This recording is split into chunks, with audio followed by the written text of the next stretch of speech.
It's been a long time, obviously.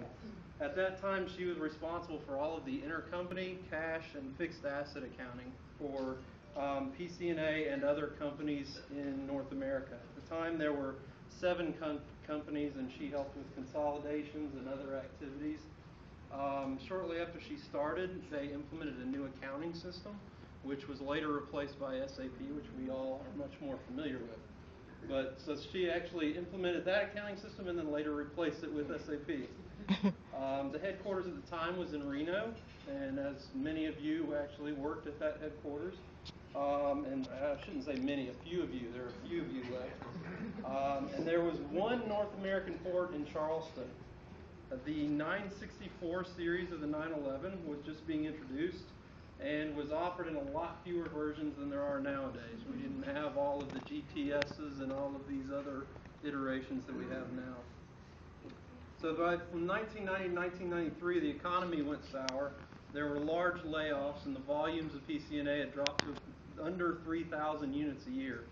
So at the time when they did that, PC&A was having trouble breaking even, and the family was investing money directly in the North American importer.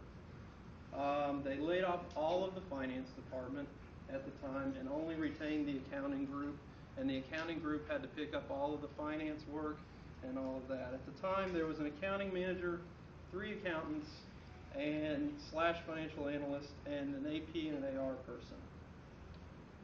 The accounting at this time was not just PC&A, as I mentioned before, it was also PM&A, PFS, other companies, and they did all the consolidation. In 1997, PFS finally added some headcount and relieved the pressure of doing all the PFS accounting from this group. And then in March of 98, Adrienne and the accounting manager at the time were the only 2 people that were relocated to Atlanta from the accounting and finance group. Adrienne was asked specifically to stay in the accounting area to make sure that nothing was dropped and messed up in this transition, and to help with the transition and help with the hiring of the new accounting people and getting them trained. She said the first 2 years were extremely difficult, with the only day off being Easter, and that's because she said she wasn't going to work on that day. But other than that, there were not many days off or time off at all during that time while they were trying to keep everything moving forward. The current finance and accounting structure was established at that time, where we now have 2 groups of finance and accounting. And Adrienne really helped get the vehicle accounting process started. That's when she moved from doing her previous activities into really focusing on vehicle accounting. Volumes started to build, and she's really developed the process into what we deal with today. And the process she's been training Shay and Sean Bryce on to make sure that we're covered going forward.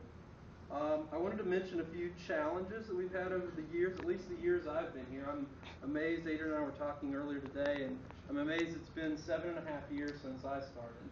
And I remember a month or 2 after I started, I had the pleasure of taking Adrienne out to lunch for her 15th anniversary, which at the time was mind-boggling to me.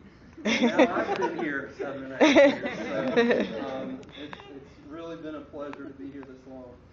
Some of the challenges that we've dealt with in accounting, and she can probably think of many more, but some of the things are mid-year price increases and the nightmares that they create on the accounting for vehicles, margin and holdback changes over the years, and all of the